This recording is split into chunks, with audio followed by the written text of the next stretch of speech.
I feel like in order to move forward, you have to deal with things. You can't just hide them. It's important for me to be a passionate performer and a passionate singer.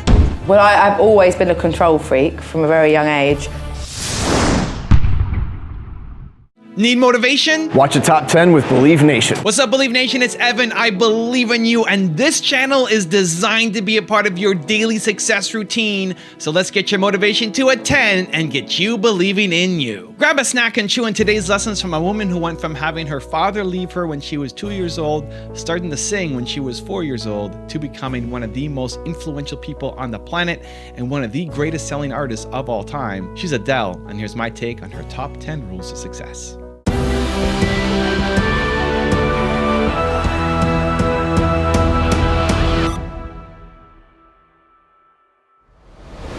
Okay, let's kick it off with rule number 1. Be in control. But you are very much in control of your career. It's not an easy thing to do. How did you learn how to do that? Tell me about the process of learning how to be in control.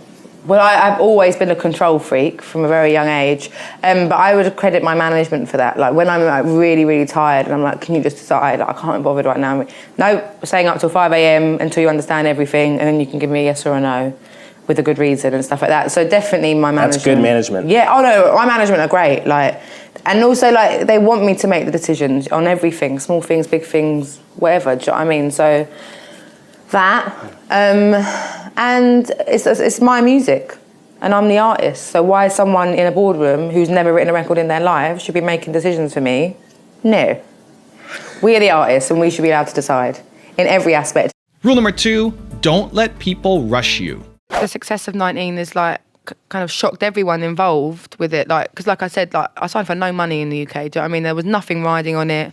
I think if I'd sold like 10,000 records worldwide, then they'd be really rushing me, like to go, quick, let's do another record, like you didn't make much of an impact, so you can follow it up with whatever. But because of the success, I feel like people are like, take your time, and I find that debut artists and bands get really frightened about losing the little niche that they've created for themselves, and they get scared that people are going to forget about them, and they rush their album and then kind of constantly want to stay in the limelight, and even when they're not performing, they'll go on like tacky chat shows and tacky game shows and stuff like that, and it just like and sell out and do like adverts and stuff like that. Whereas I think you're only as good as your next record, and I don't care if the whole world forgets about me, if it takes me 5 years to write a second album. If you come back with that like amazing single and wicked record, then people will remember you. Rule number 3, be passionate. Never mind, I'll find someone like you.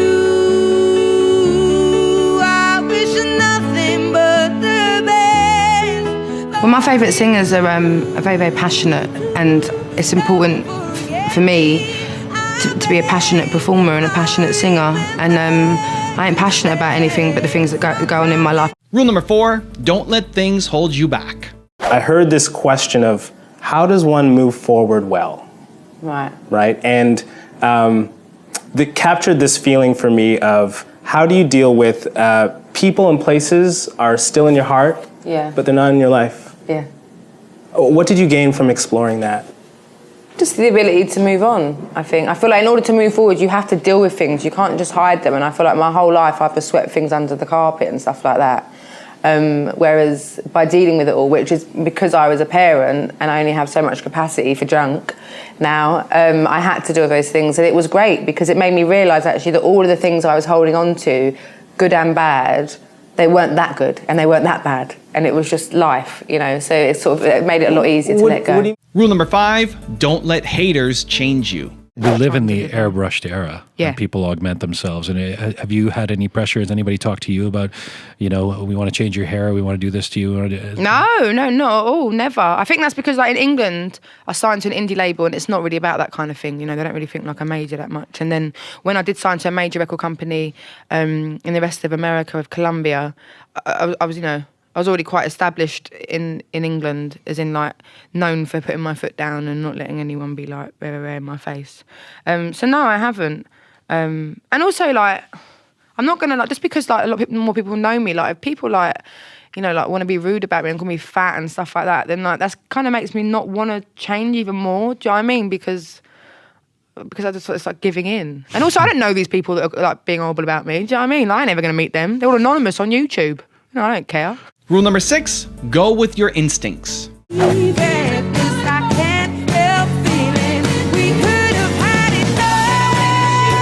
Recording in Malibu was pretty isolating, really. When we were in the studio, no one who wasn't on the record was allowed into the room. It was just me, the band, Rick, and the engineers.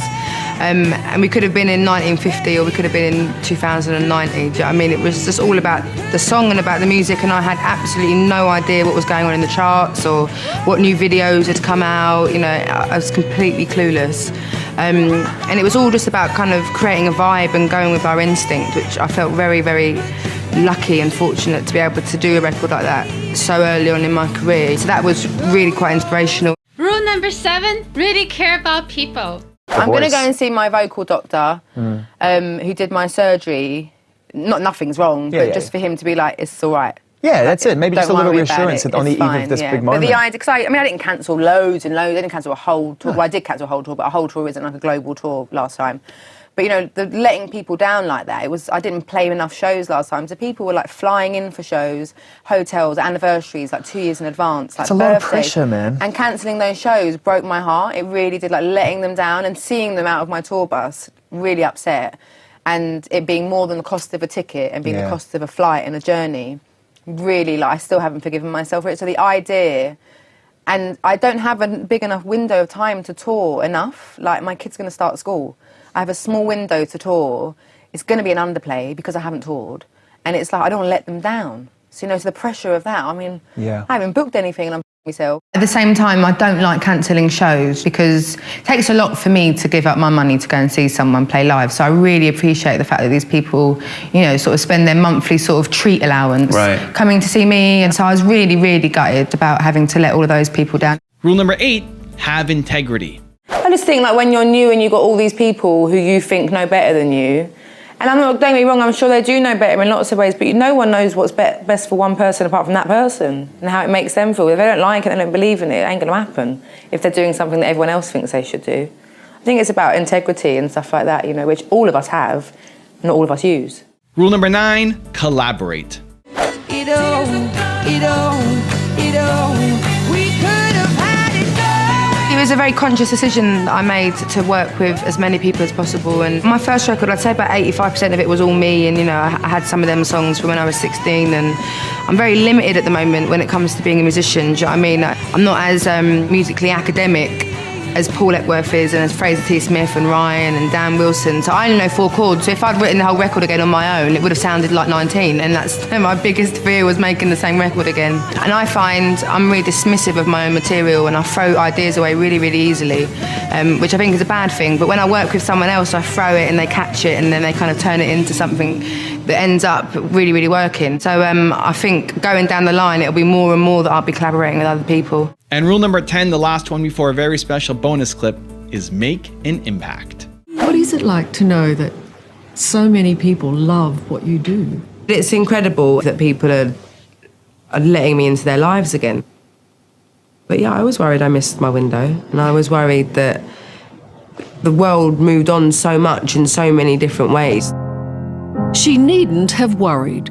When word got out that Adele was back, social media exploded.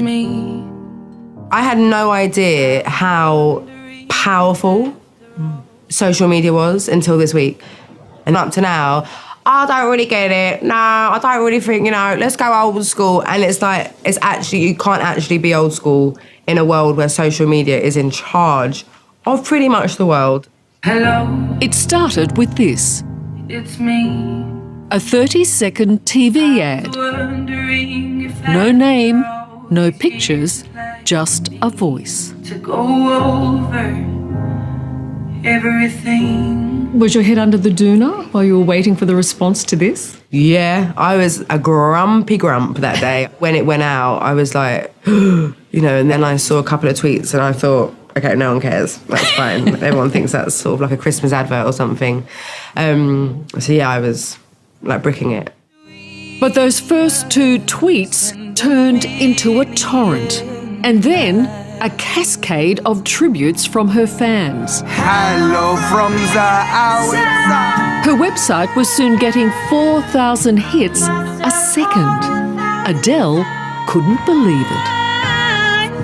I don't know how I pulled that one off, you know, like being in the homes of that many people and stuff like that, but I'm waiting for someone to send me back to Tottenham or something. That's not going to happen. Now, I've got a special bonus rule from Adele on how to separate work and home that I think you're really going to enjoy. But before that, it's time for the 3-point landing questions. Time to move from just watching another video to taking action in your life or business.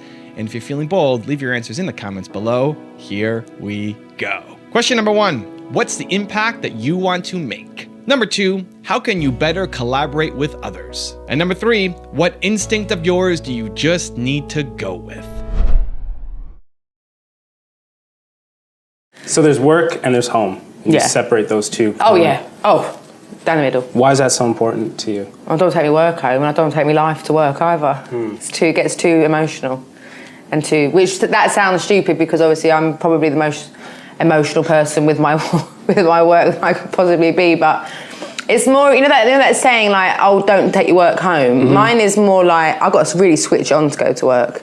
Like my personality is the same stuff, but being in a headspace of being mum to being me is like, it's quite a big shift. And you have to be strict about drawing those boundaries. Yeah, and I'm really in charge with everything that I do with my career, and I have a very firm stance on that. Whereas at home, I'm a hot chocolate, like I'm just a little puddle.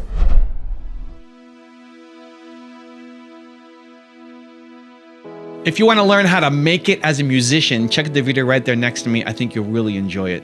Continue to believe, and I'll see you there. I want to tell you the most important piece of information that applies not only to your musical career, but your entire life. And I've seen it work and I've seen it not work.